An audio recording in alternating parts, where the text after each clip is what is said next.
Diyan pala kayo. Magandang araw. Panibagong kwento naman ang ating pag-uusapan. Isang kwento ng hiwaga, tapang at kakaibang pakikipagsapalaran. Handa na ba kayo? Kung gayon, simulan na natin. Ito ang epikang kwento ni Lamang, ang bayaning matapang at may pampihirang lakas na haharap sa mga pagsubok upang ipagtanggol ang kanyang bayan at mahal sa buhay. Si Lamang, ang bayani ng Hilaga, ay anak ni Don Juan Panganiban at Namongan. Sila ang mag-asawang nakatira sa may nalbuan sa may lambak ng ilog na gilian sa La Union. Nang malapit na manganak si Namongan, si Don Juan ay nagpunta sa bundok upang parusahan ang isang pangkat ng mga igorot. Nanganak si Namongan at sa kanyang pagkamangha, napansin niyang ang kanyang anak ay may kakatuwang laki ng katawan at tagsalita na. Ipinangalan sa bata ay Lamang, at siya na rin ang pumili ng kanyang magiging ninong at saka itinanong kung nasaan ang kanyang ama. Bilis ang paglaki ni Lamang, at nang 9 na buwan na siya, taglay na niya ang laki ng isang ganap na lalaki at nalaman di pa bumabalik ang kanyang ama. Sinundan niya ang kanyang ama.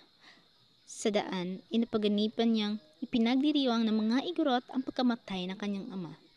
Galit na galit siya at mabilis na tinungo ang tirahan ng mga igorot at doon ay inabot niya ang pugot na ulo ng kanyang ama at paligid-ligid na sinasayawan. Pinatay ni Lamang ang mga igorot maliban sa isang pinahirapan muna niya bago pinaalis. Nang bumalik si Lamang sa nalbuan, pinaliguan siya ng ilang babaeng kaibigan niya sa ilog ng Amburayan. Sa kapal ng libag at sama ng amoy sa nahugasang katawan, ang lahat ng isda sa ilog ay namatay. May naibigan si Lamang na isang babaeng nangalang Ines Canoyan at nagtungo siya sa bayan nito upang ligawan.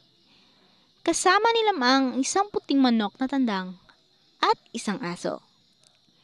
Nakasalubong niya si Sumarang na nililigaw rin kay Ines. Sila ay naglaban at madaling napatay si Sumarang. Sa harap ng bahay ni Ines ay nadatnan ni Lamang ang maraming manliligaw ni Ines. Pinatilaok ni Lamang ang kanyang manok na tandang at karakarakay isang bahay ang nagipa. Dumungaw ang mga magulang ng dalaga.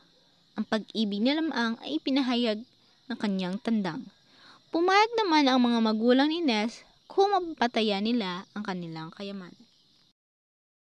Umuwi si Lamang at nang magbalik siya sa Kalunitian, ang bayan ni Ines, sakay siya ng isang kaskong puno ng gito na ang halaga ay lampas sa kayamanan ni na Ines. Kaya't sila ay kinasal at nagkaroon ng malaking pagdiriwang. Pagkaraan ng ilang panahon, pinagsabihan ng apo ng bayan ng turno ni Lamang ang paghuli ng rarang, isang isdang di pangkaraniwan. Kanyang ginanap ang atas na ito kahit atubili kung hindi ay wala siyang mukhang mayarap sa bayan ng kanyang asawa. Mayroon na siyang pangitain na may malubhang sakunang naghihintay sa kanya. Ipinagtapat niya ito kay Ines na siya ay makakakagat at mapapatay ng barkakan. Kapag nakildatang ang kanilang hagdan ay nagsasayaw at ang bato ay nahati sa dalawa, ito'y nangangahulugang napatay siya ng barkakan. Si Lamang kahit bathi na ang naghihintay ng sakuna ay nagtungo sa dagat, lumusong siya sa tubig ngunit nabatid niyang mahirap palang makita ang rarang na ito. Maraming beses siyang nagtangkang mahuli ito hanggang sa wakas ay nalulun siya ng pating. Ang mga pangitain ay nakita ni Ines at nang mabatid ang pagkamatay ni Lamang, siya ay nanangis. Lahat ng hayop ni Lamang, kabilang ang tandang, ang inahing manok at ang aso ay umaliw kay Ines at ipinangakong kung makukuha ang mga buto ni Lamang, ito ay mabubuhay. Natuwa si Ines. Kasama niya si Marcos na maninisid at ang mga hayop na nagtungo sa dalampasigan upang makuha ang bangkay ni Lamang. Lahat ng bunto ni Lamang ay nakuha na, pinagaspas ng inahing manok ang mga pakpak nito at ang aso ay umungol ng makalawa. Nagtatakbo ang mga aso na kagat-kagat ang mga buto ni Lamang. Unti-unting nagkabuhay ang mga buto. Nagkaroon ng anyo at laman ang mga ito. Nagbangon si Lamang mula sa isang mahimbing na pagkatulog. Muli siyang nagkamalay at niyakap si Ines. Kasama ang mga hayop, nagbalik sila sa kanilang tahanan at nabuhay ng maligaya.